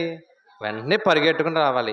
ఎవరింటి దగ్గర ప్రార్థన కాసేపు పక్కన పెట్టండి, మొత్తానికి ఏంటి? దేవుని వాక్యం వినపడుతుంది అంతే కదా. పరిగెత్తుకుని రావాలి. పాపాత్మురాలైన స్త్రీ చూడండి ఏమైంది? పరిగెత్తుకుని వచ్చింది. వచ్చి ఏం మాట్లాడలేదు, కానీ ప్రభు చెప్తున్నారు, నీవు నన్ను ముద్దు పెట్టుకోనలేదు, నా పాదములను నేను లోపలికి వచ్చినప్పటి నుండి ఈమె నా పాదములను ముద్దు పెట్టుకున్నట్టు మానలేదు. నీవు నూనెతో నా తలంటలేదు, కానీ నా పాదాలకు అత్తరపోసింది. ఆమె విస్తారంగా ప్రేమించిందంట. విస్తారంగా ప్రేమించి, ఎందుకు విస్తారంగా ప్రేమించింది? ప్రభు ఏదన్నా డబ్బులు ఇస్తాడనా, ప్రభు ఏదన్నా వజ్రాలు ఇస్తాడనా? కాదు. ప్రభు దగ్గరకు వచ్చి ఆయన పాదాలు పట్టుకుంటే ఆయన దగ్గరకు వచ్చి ఏడ్చిందంట. చూడండి, నేను నీ ఇంట్లోనికి రాగా నీవు నా పాదములకు నీళ్ళు ఇయ్యలేదు, కానీ ఈమె కన్నీళ్లతో నా పాదాలను ఏం చేసింది? కన్నీళ్ళు కార్చి ఆ కన్నీళ్ళతో పాదాలే కడిగింది. ఎందుకంటే అయ్యా, పరలోకానికి తీసుకెళ్ళే ఏకైక మార్గం ఎవరు? నేనే మార్గం అని ఆయన అనకముందే నీవే మార్గం అని కనిపెట్టినటువంటి ఒక వర్తకురాలుగా మనకు ఎవరు కనిపిస్తున్నారు? ఇక్కడ పాపాత్మురాలైన స్త్రీ. ఈమె పాపాత్మురాలైన స్త్రీ కాదు, మనకంటే మనందరికంటే చాలా గొప్ప స్త్రీ. ఎందుకంటే తన కన్నీళ్లతో యేసుక్రీస్తు వారి యొక్క పాదాలే కడిగేసి తన పాపాలన్నీ విస్తారముగా ప్రేమించింది కాబట్టి విస్తారంగా పాపాలన్నీ ఏమైనాయి? క్షమించబడ్డాయి. అంటే ఈ స్త్రీ దృష్టిలో స్త్రీ దృష్టిలో యేసుక్రీస్తు ప్రభు వారు ఎవరు అంటే ఒక మంచి ముత్యము. ఏమండి, అప్పటికి ముత్యాలు ఉన్నాయా అంటే ఉన్నాయి. ఐగుప్తులో చాలామంది ఉన్నారు. ఏమండి, వాళ్ళు ఉన్నటువంటి ప్రాంతంలో చాలా ఉన్నాయి, కానీ అవి పరలోకానికి తీసుకెళ్ళేవి కావు అని ఎవరికి అర్థమైంది? ఎవరికి? ఈ స్త్రీకి అర్థమైంది. కాబట్టి పరిగెత్తుకుని వచ్చిందంట, ఆయన పాదాలు కడిగిందంట. అయ్యా, నీవు మాత్రమేనయ్యా నన్ను తీసుకెళ్ళగలవు అని అడిగింది. అందుకే ఆయన వెంటనే మనసంతా కూడా కనిపెట్టాడు. హృదయ రహస్యాలు ఎరిగిన దేవుడు కదా. మీరు చదవండి, అక్కడ ఒక్క మాట కూడా మాట్లాడలేదమ్మ. తన నోటితో ఒక్క మాట కూడా మాట్లాడలేదు. ఒక మంచి పాఠాన్ని మనకు నేర్పించింది. అలాగే ఇంకా కొంచెం ముందుకెళ్తే ఇంకా యేసుక్రీస్తు ప్రభు వారి గురించి ఎవరెవరు ఏం మాట్లాడారో చూద్దాం. లూకా గారు రాసినటువంటి సువార్త 23వ అధ్యాయము 4వ వచనం. పిలాతు ప్రధాన యాజకులతోనూ జన సమూహములతోనూ ఈ మనుషుని యందు ఏ నేరము? పిలాతే చెప్తున్నాడు. ఎవరైతే శిక్ష వెయ్యాలో ఆ శిక్ష వేసేటటువంటి ఆ అధికారే మాట్లాడితే ఏమంటున్నాడంటే, ఇదిగో ఇతనులో నాకు ఏం కనిపించలేదు, నాకు ఏ నేరము కనిపించలేదు. ఇతను నేను చూసినప్పుడు ఇతను ఎలా ఉన్నాడంటే ఒక మంచి ముత్యము వలె ఉన్నాడు. ఇతను మీరే అనవసరంగా ఏం చేస్తున్నారు? కావాలని ఇతను చంపుతున్నారు, ఇతను వదిలేసుకుంటున్నారు. ఇతన్ని బట్టి నేను చేతులు కడుక్కుంటున్నాను, కానీ పాపం అంతా మీ మీదకి వస్తుందని చెప్పాడు. నేనేం చేస్తున్నాను? చేతులు కడిగేసుకుంటున్నాను. పాపం అంతా ఎవరి మీదకి? అప్పుడు వీళ్ళందరూ అన్నారు, ఎంత వచ్చినా పర్వాలేదు, పాపం మా మీదకి వచ్చానివ్వండి. కానీ అతను ఏం చేయాలి? వాళ్ళకి అర్థం కాలేదండి. అప్పుడు ఒక మంచి ముత్యాన్ని ఏం చేస్తున్నారు వీళ్ళు? చంపేస్తున్నారన్న విషయం వాళ్ళకి అర్థం కాలేదు. కానీ కొన్ని సంవత్సరాలు పోయిన తర్వాత వారికి అర్థమైందన్నమాట. అప్పుడు అర్థమైన ప్రయోజనం ఏమన్నా ఉందా? లేదు. అందుకే పిలాతు కూడా మాట్లాడుతూ ఆయనలో ఏం లేదంట, ఏ దోషము లేదు. ఏమండి ఇంకా చూద్దాం. పేతురు గారు కూడా యేసుక్రీస్తు ప్రభు వారి గురించి ఏమేం మాట్లాడారో కొన్ని మాటలు చూద్దాం. 6వ అధ్యాయం 68వ వచనం. పేతురు గారు మాట్లాడినటువంటి మాట. 6వ అధ్యాయము యోహాను సువార్త 6వ అధ్యాయము 68వ వచనం తీశారండి. యోహాను గారు రాసినటువంటి సువార్త 6వ అధ్యాయము 68వ వచనం. సీమోను పేతురు, ప్రభువా, ఎవని యొద్దకు వెళ్ళుదుము? నీవే నిత్య జీవపు మాటలు గలవాడవు. అయ్యా, నేను ఎక్కడికి వెళ్తాను అంటున్నాడు ఆయన. నేను ఎక్కడిని ఎదుగుతాను? నేను ఎవరి దగ్గరికి వెళ్ళగలను? నేను ఎంత నెతికినా సరే నీలాంటి మంచి ముత్యము ఎక్కడ నాకు దొరకదు ప్రభువా. నీవెవరంట? నీవే నిత్య జీవపు మాటలు గలవాడవు, నీవే దేవుని పరిశుద్ధుడవని మేము విశ్వసించి ఎరిగి ఉన్నామని ఆయనతో చెప్పాను. చూడండి, ఏమండి, శిష్యులందరూ మాట్లాడుతున్నారు. ముఖ్యంగా సీమోను పేతురు గారు మాట్లాడుతున్నారు. అయ్యా, ఇన్ని సంవత్సరాల మా జీవితంలో మేము చేపలు పడతానే ఉన్నాం, మరలా మా పనులు చేసుకుంటా ఉన్నాం, మరలా మా యొక్క కుటుంబాన్ని పోషించుకుంటా ఉన్నాం, చాలా ప్రాంతాలు తిరుగుతున్నాం. ఎన్ని ప్రాంతాలు తిరిగినా ఎన్ని చేసినా పరలోకానికి వెళ్ళడానికి మాకు ఎక్కడ మార్గమే కనిపించలేదయ్యా. ఇన్ని సంవత్సరాలకి, ఇంతకాలానికి నీవు వచ్చి నీవు మమ్మల్ని నడిపిస్తున్నావు అని మాట్లాడుతూ, నీవే నిత్య జీవపు మాటలు గలవాడవు, నీవే దేవుని పరిశుద్ధుడవని మేము విశ్వసించి ఎరిగి ఉన్నాము. అలా వెతకాలండి యేసుక్రీస్తు ప్రభు వారిని. ఈరోజు దేవుని కృపను బట్టి ఈరోజు ఆయన్ని వెతకకపోయినా మన దగ్గరకు వచ్చేసాడు ఆయన. తెలుసు కదండి, ఒకసారి మనం ప్రాజెక్ట్ రేస్ ఒకసారి ఇక్కడే మాట్లాడుకున్నాం. ఎవరంటే పురుషోత్తమ చౌదరి గారని తెలుసా అండి? పురుషోత్తమ చౌదరి గారని ఆయన గురించి మనం మాట్లాడుకున్నాం. మోక్షానికి చేరడానికి, నిత్య జీవానికి చేరడానికి నేను ఏం చెయ్యాలని ఆలోచించి చాలా ప్రాంతాలు తిరిగి తిరిగి తిరిగి చివరికి ఎక్కడికి వచ్చాడు ఆయన? ఎక్కడికి వచ్చాడంటే ఇంక ఈ బైబిల్ దగ్గరికి వచ్చాడు. వచ్చిన ఆయనకి ఎన్ని కష్టాలు అనిపించాడు, ఎన్ని బాధలు అనిపించాడు. చివరికి తన భార్య ఏమంది? బయటికి పొమ్మంది. వదిలేశాడు. తిరిగాడు, సువార్త ప్రకటించాడు, వాక్యాన్ని చెప్పాడు. ఒకరోజు తిండి లేనప్పుడు అంటే అడుక్కుంటున్నాడంట. అలా అడుక్కుంటూ అలా ఆవిడ దగ్గరికి వచ్చాడు. పేడ మీద వేసినటువంటి అన్నం తీసుకుని తినేవాడు మాట. ఏమంటే ఇసిరేస్తే ఆ పేడ మీద పడితే ఆ పేడ మీద పడినటువంటి అన్నాన్ని తీసుకుని కూడా ఆయన ఏం చేశాడు?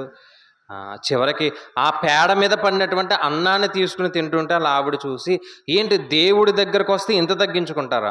దేవుడిని నమ్ముకుంటే ఇంత గొప్పగా బ్రతుకుతారా? ప్రతి విషయంలో ఇలా ఉంటారా? ఏంటి, నేను కోపడుతున్నా, తిడుతున్నా సరే నన్ను ఏం మాట్లాడతలేదు అని చెప్పేసి ఆమె మారిపోయింది. ఆమెకి ఎవరిచ్చారు బాప్తిసం? ఆయనే, పురుషోత్తమ చౌదరి గారు ఇచ్చారు. అలా వేల మందికి ఇచ్చారు. తెలుసండి, వేల మందికి ఇచ్చారు. ఈరోజు మనం పాడే ఆంధ్ర క్రైస్తవ కీర్తనలో కూడా చాలా పాటలు ఎవరు రాసినవి? ఆయన రాసినవే. ఆయన ఎవరు అంటే ఒక వర్తకుడు వెతుకుతున్నాడంట. దేన్ని వెతికాడు? ఒక మంచి ముత్యం ఎక్కడ దొరుకుతుందా అని ప్రపంచమంతా నెతికాడు. అన్ని ప్రాంతాలకి నెతికాడు. ఎవరు ఏది చెప్పినా విన్నాడు. అందుకే ప్రభువు కూడా, భక్తులు కూడా మాట్లాడుతూ, ఇదిగో రుచి చూసి తెలుసుకోండి అన్నారు. వాక్యాన్నంట ఎలా పడితే అలా తెలుసుకోవాల్సిన పని ఏమీ లేదు. ఆయనే చెప్పాడు డైరెక్ట్గా, రుచి చూసి తెలుసుకోండి అన్నాడు. నన్ను రుచి చూడండి, ఫస్ట్ అన్నీ చూడండి, ప్రతిదాన్ని చూడండి, నన్ను కూడా రుచి చూడండి, ఏది పరలోకం తీసుకెళ్తుందో మీరే అర్థం చేసుకోండి అంటే, అలా ఆయన అన్నీ నెతికాడు. ఏది తీసుకెళ్తలేదు, ఏది కూడా పరలోకాన్ని తీసుకెళ్ళడానికి మార్గం లేదు. అప్పుడు నెతికి అప్పుడు క్రీస్తు దగ్గరకు వచ్చి, అయ్యా నీవే మార్గము అన్నాడు. ఇదే ఆయన మాట్లాడుతాను చూడండి. సీమోను పేతురు, ప్రభువా, ఎవని యొద్దకు వెళ్ళిదము? నీవే నిత్య జీవపు మాటలు గలవాడవయ్యా, ఇంకెక్కడికి వెళ్తాం ప్రభువా అన్నారు. ఇంకెక్కడికి వెళ్తాం ప్రభువా? నీవే కదా మమ్మల్ని పరలోకం తీసుకెళ్ళేది. ఆ మాట ఏమండి దొంగకు కూడా అర్థమైపోయింది. మనం చదివాం కదా లూకాసు వార్త 23:43లో రెండవ మాటగా మాట్లాడుకున్నప్పుడు దొంగ కూడా మారిపోయాడు. కారణం ఏంటంటే అతనికి అప్పటి వరకు కూడా అర్థం కాని విషయం ఏంటి? అప్పటి వరకు కూడా మేము ఇన్ని పాపాలు చేసాం, దోషాలు చేసాం, ఈయన పాపాన్ని కడగగలడు, మా పాపాలన్నీ ఈయన తుడిచిపెట్టగలడు, మా పాపాలన్నీ ఈయన భుజం మీద వేస్తే ఇదిగో ఆల్రెడీ ఈయన ఏం చేస్తున్నాడు? మా పాపాలను బట్టే సిలువ మోస్తున్నాడని ఒప్పుకున్నాడండి. అతను మాట్లాడినటువంటి మాట యేసుక్రీస్తు ప్రభువారు దేవుడండి. ఆయన దగ్గరికి వచ్చి ఆయన పాదాలు పట్టుకుంటే ఆయన మమ్మల్ని పాపాలు కడుగుతాడండి, మమ్మల్ని పరలోకం తీసుకెళ్తాడని ఎవరు నమ్మారు? ఎవరు నమ్మారు? దొంగ నమ్మాడండి. ఇప్పటి వరకు మనం మాట్లాడిన ప్రతి మాటని మీరు మనసులో పెట్టుకుని మరలా మన ఉపమానాన్ని ఒకసారి చూడండి. మత్తయి సువార్త 13:46 45 ఏమండి, ఇప్పటి వరకు ఎవరెవరు ఏం మాట్లాడారో అన్నీ చెప్పాను. పిలాతు మాట్లాడాడు, నికోదేము మాట్లాడాడు, పేతురు మాట్లాడారు, పాపాత్మురాలైన స్త్రీ మాట్లాడింది. ఏమండి, ఇంకెవరు? ఏమండి, ఒక స్త్రీ మాట్లాడుతూ జనసమూహంలో ఒక స్త్రీ చూసి, ఇదిగో నిన్ను కన్నటువంటి నీ తల్లి ఎవరైతే ఉన్నారో ఆ తల్లి గొప్పదయ్యా, ధన్యురాలయ్యా అన్నారు. అలా ఒక్కొక్కరు కదండి. చివరికి దొంగ కూడా ఏమన్నాడు? అయ్యా, నీ పాదాలు పట్టుకుంటేనే మాకు గతి అన్నాడు. పరిశుద్ధ గ్రంథంలో లేకపోయినా ఒక భక్తుడు పురుషోత్తమ చౌదరి గారు కూడా అన్ని మార్గాలు వెతికి వెతికి వెతికి ఎక్కడికి వచ్చాడు? క్రీస్తే మార్గం అని వచ్చాడు. ఇవన్నీ మనసులో పెట్టుకుని ఒకసారి మత్తయి సువార్త 13:45 చదవండి. పరలోక రాజ్యం ఎలా ఉందంట? మంచి ముత్యములను వెదుకుచున్న ఒక వర్తకుని పోలి ఉన్నది.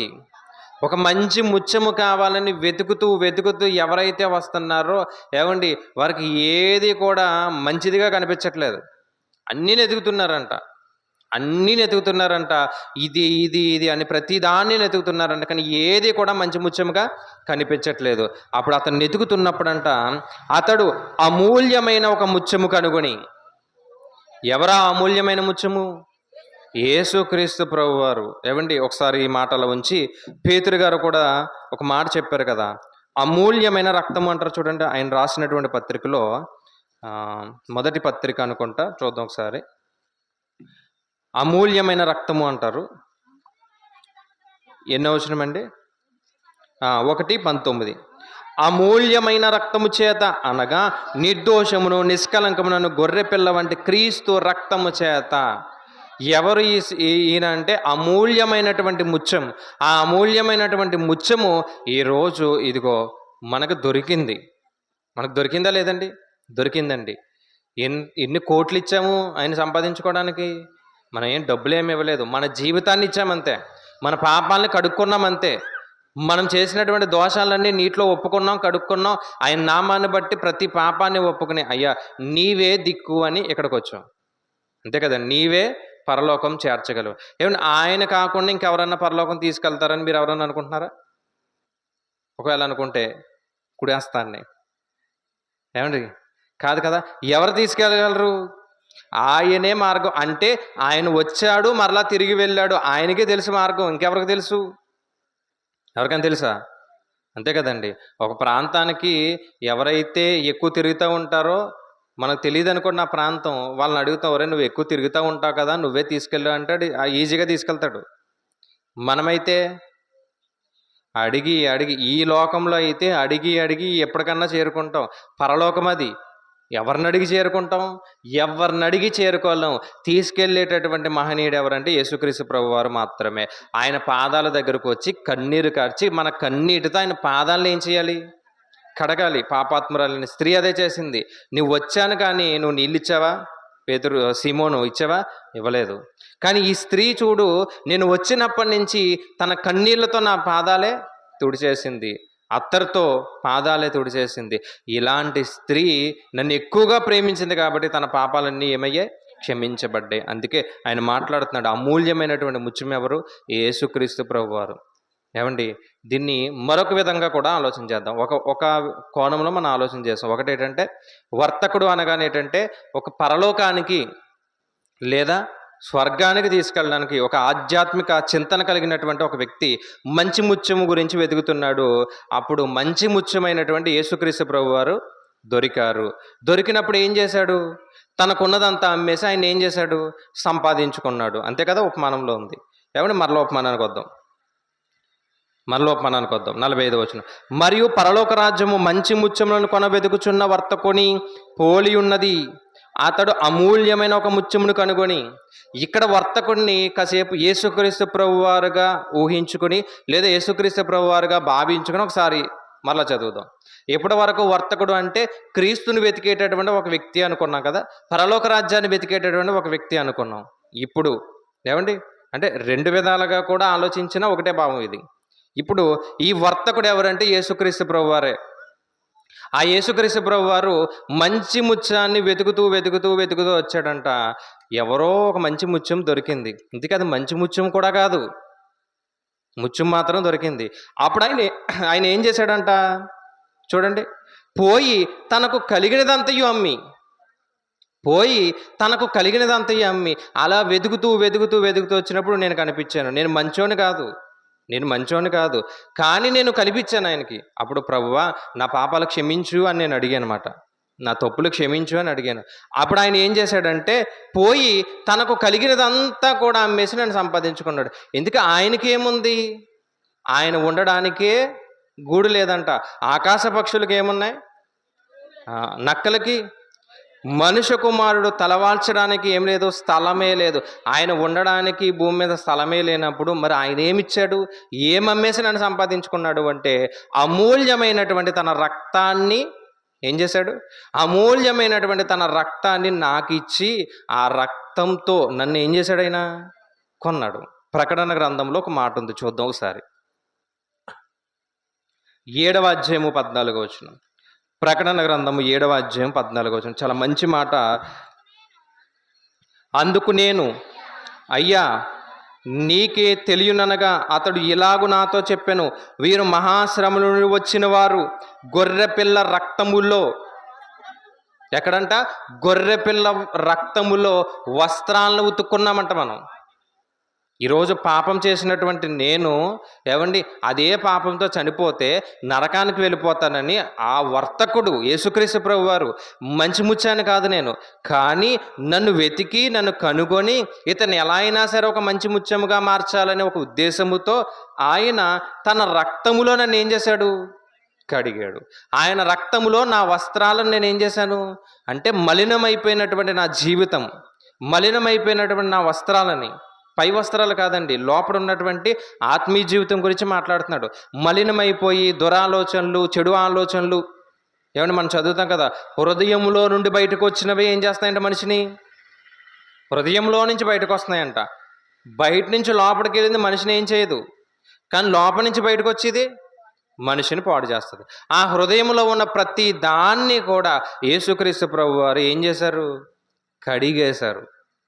దాచబడినటువంటి ధనంగా నేను ఉంటే, నేను ధనమే కాదు కానీ ఆయన దృష్టిలో దాచబడినటువంటి ధనంగా, ఒక పొలంలో దాచబడినటువంటి ధనంగా నేను ఉంటే ఆయన తనకు తానే రిక్తునిగా చేసుకొని నన్ను కొన్నాడంట. ఎక్కడ, ఫిలిప్పీలకు రాసిన పత్రిక. చూడండి మంచి మాట, అది కూడా మనం చాలాసార్లు చదివిన మాట, మరలా చదువుతాం. ఫిలిప్పీలకు రాసిన పత్రికలో తనకు తానే రిక్తునిగా చేసుకున్నాడని రాయబడతా చూడండి.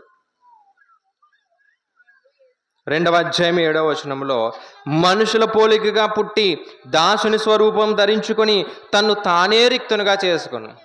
దరిద్రుడు అంటే ఏమీ లేనివాడు, రిక్తుడు అంటే తనకు తానే దరిద్రుడిగా మారినవాడు. అంటే పుట్టుకతో దరిద్రులు వేరు, రిక్తుడు అంటే తనకున్నదంతా వదిలేసుకున్నాడు. తనకున్నదంతా ఏం చేశాడు, ఆ వ్యక్తిని ఏమంటామంటే రిక్తుడు అంటాం. అంటే పుట్టుకతోనే ఏమీ లేని వాడిని దరిద్రుడు అని పిలుస్తారు.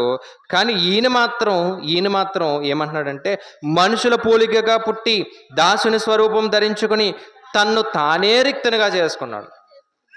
ఎందుకయ్యా నీకు నీవే రిక్తునిగా చేసుకున్నావు అంటే, ఇదిగో దాచబడినటువంటి ఆ ధనం నీవైతే నిన్ను కొనడానికి నేనేం చేశాను, ఇదిగో వెళ్ళినప్పుడు నాకు కలిగి ఉన్నది సరిపోలేదు.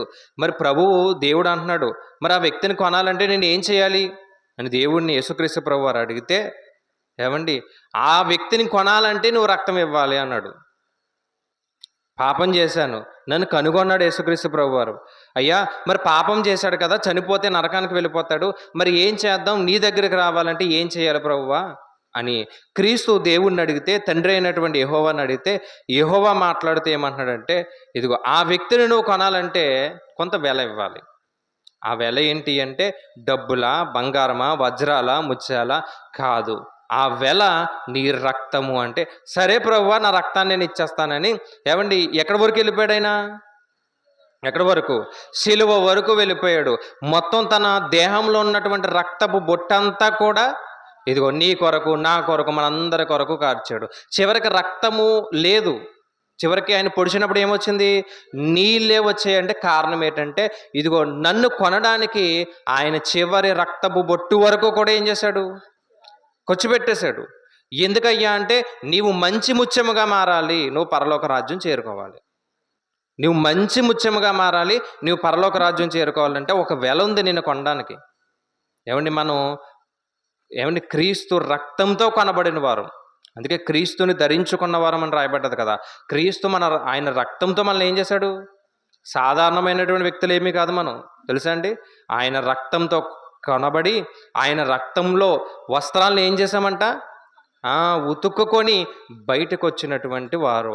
మనం మంచి ముత్యాలమని కాదు, మనం గొప్ప ధనవంతులమని కాదు, ఆయనే ధనవంతుడు, ఆయనే మంచి ముత్యం. కానీ నేను ఆయనతో ఉండాలని ఆయన తన రక్తంతో నన్ను కొన్నాడు. ఆయనతో ఉండాలని ఆయన రక్తంతో మిమ్మల్ని కొన్నాడు. ఆయనతో ఉండాలని రక్తంతో అనేక మందిని ఏం చేశాడు? కొన్నాడు. అందుకే చివరి వరకు ఎందుకు కార్చేసావు ప్రభా నువ్వు రక్తం అంటే, ఇదిగో మరి ఎంతమంది ఉన్నారు? చాలామంది ఉన్నారు. వీళ్ళందరినీ కొనాలంటే చివరి రక్తపు బొట్టు వరకు కూడా ఏం చేయాలి? నేను కార్చాలి.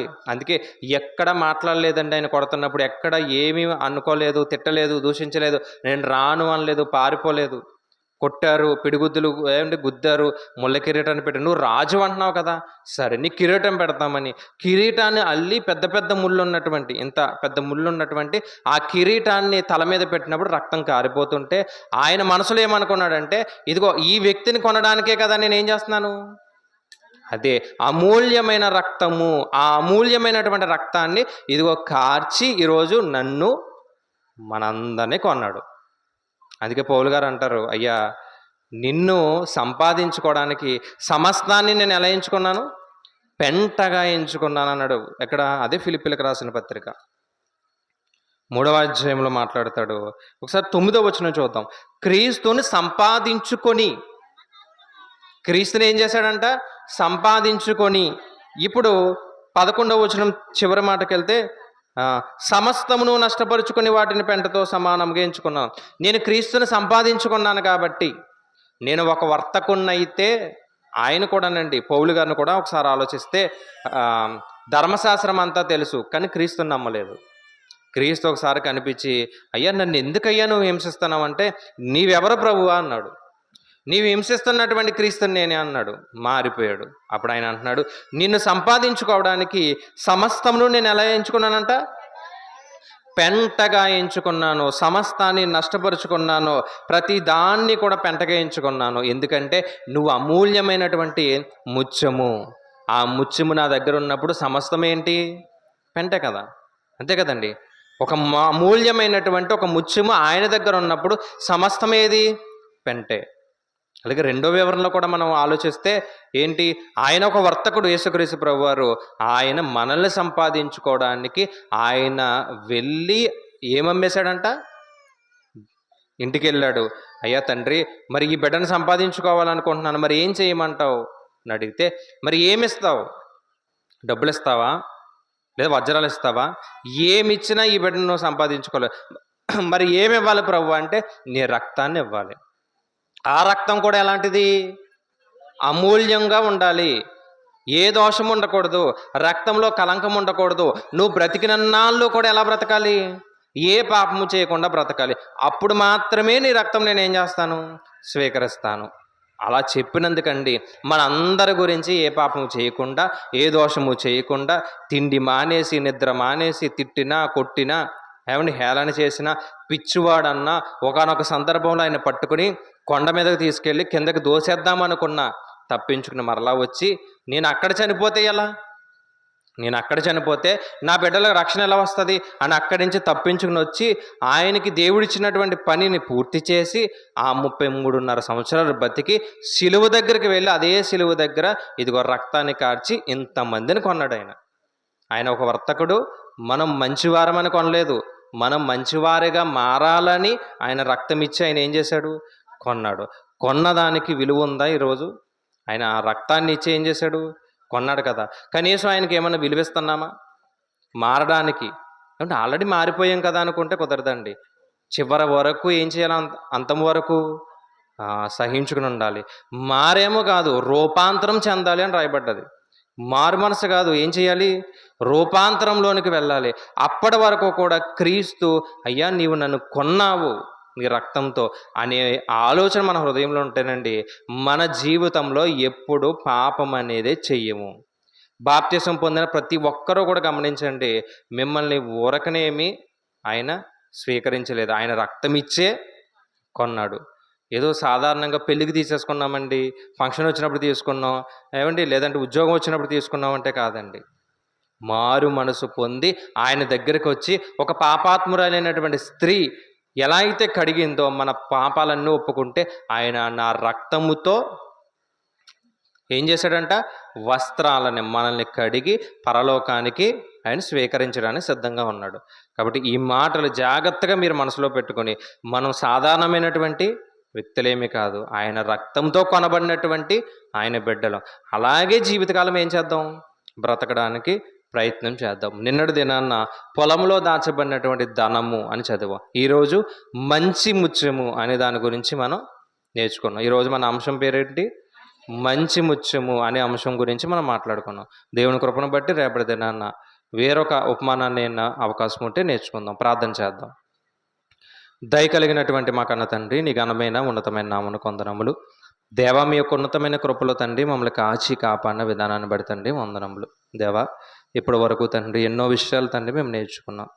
అయ్యా నిజమే తండ్రి, మమ్మల్ని కొనడానికి తండ్రి ఈరోజు మీరు రక్తాన్ని కార్చారు. ఆ రక్తంతో తండ్రి మమ్మల్ని కొన్నారు తండ్రి. ఏమిచ్చి మీరు రుణం తీర్చగలం తండ్రి. అయ్యా ఈరోజు మమ్మల్ని సంపాదించుకోవడానికి తండ్రి దేవా 33 సంవత్సరాలు తండ్రి దేవా, అయ్యా ఎంతో కష్టపడి, నిందలపడి, హేళనపడి, అయ్యా పిచ్చివాడు అన్న భరించి, చంపాలని చూసిన అయ్యా భరించి తండ్రి సిలువలో తండ్రి నా కొరకు తండ్రి రక్తాన్ని కార్చారు. ఇదిగో తండ్రి ఆ యొక్క రక్తపు విలువ తండ్రి నా జీవితకాలం అంతా నేను జ్ఞాపకం చేసుకుంటూ నీ కొరకు తండ్రి బ్రతకడానికి తండ్రి కృప చూపించండి. ఈరోజు తండ్రి ఏవేవో మార్గాలు అని తండ్రి ఎంతోమంది వెతుకుతున్నారు, కానీ నీవే మార్గం అని తండ్రి తెలుసుకోలేకపోతున్నారు. అయ్యా దయతో తండ్రి వారికి మారు మనసును దయచేయండి. మీ దగ్గరకు వస్తేనే పరలోకం అని తండ్రి వారు తెలుసుకోవడం తండ్రి కృప చూపించండి. ఇదిగో తండ్రి అలాంటి వారందరినీ మారుస్తారని తండ్రి కోరుచున్నాం. ఇదిగో తండ్రి మరి వచ్చినటువంటి నీ బిడ్డలందరినీ కూడా తండ్రి జ్ఞాపకం చేసుకోండి. ఎవరైతే అనారోగ్య పరిస్థితుల్లో ఉన్నారో వారికి తండ్రి ఆరోగ్యాన్ని ఇవ్వండి. అయ్యా సంజయ్ గారిని తండ్రి మీరు జ్ఞాపకం చేసుకోండి. బలహీనరాలుగా ఉన్నారు తండ్రి, బలపరచండి. దేవ మరి ఆ యొక్క రిపోర్ట్ విషయంలో కూడా తండ్రి మీరు ఎంతో మేలు చేశారు. ఇకను సంపూర్ణమైనటువంటి ఆరోగ్యాన్ని దేవ దయచేయండి. అలాగే తండ్రి ఇక్కడ స్థానికంగా తండ్రి దేవ యవనస్తులు మరి ప్రసాద్ గారు తండ్రి దేవ ఇదిగో తండ్రి మరి అనారోగ్య పరిస్థితుల్లో ఉన్నారని తెలియపరిచారు. ఇదిగో తండ్రి దేవ మీరే తండ్రి ముట్టండి, స్వస్థపరచండి, ఆరోగ్యాన్ని ఇవ్వండి. ఎవరైతే తండ్రి ఇకను బలహీనలుగా ఉన్నారో వారందరినీ బలపరచండి. నీ యొక్క కృపను బట్టి తండ్రి మేమందరం కూడా నీ యొక్క వాక్యంలో తండ్రి ప్రతిదినం ఎదగడానికి తండ్రి సహాయపడతారని తండ్రి కోరుచున్నాం. రేపటి దినాన్ని జరగబోతున్నటువంటి కూడుకులో కూడా తండ్రి మీరు మాకు తోడుగా ఉండి అయ్యా నడిపిస్తారని తండ్రి కోరుచు ఈ యొక్క ప్రార్థన క్రీస్తు నామమును బట్టి అడిగి వేడుకుంటున్నాం పరమ తండ్రి, ఆమేన్. తండ్రి అయిన దేవుని ప్రేమ, యేసుక్రీస్తు వారి యొక్క కృప, పరిశుద్ధాత్మ అన్యోన్య సహవాసం మనందరికీ సదాకాలము తోడుగా ఉండి నడిపించునుగాక, ఆమేన్. ఆశీర్వాదంబుల్ మా మీద వర్షింపచేయుమీశా,